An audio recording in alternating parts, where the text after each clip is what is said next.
أعوذ بالله من الشيطان الرجيم. بسم الله الرحمن الرحيم.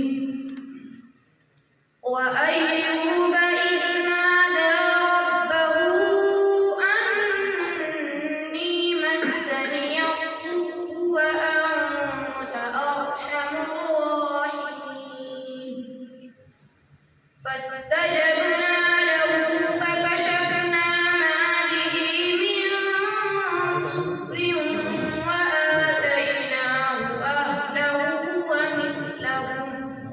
ومثلهم معهم رحمة من عندنا وذكرى للعابدين وإسماعيل وإدريس وذا الكفل كل من الصابرين وأدخلناهم في رحمتنا إنهم من الصالحين.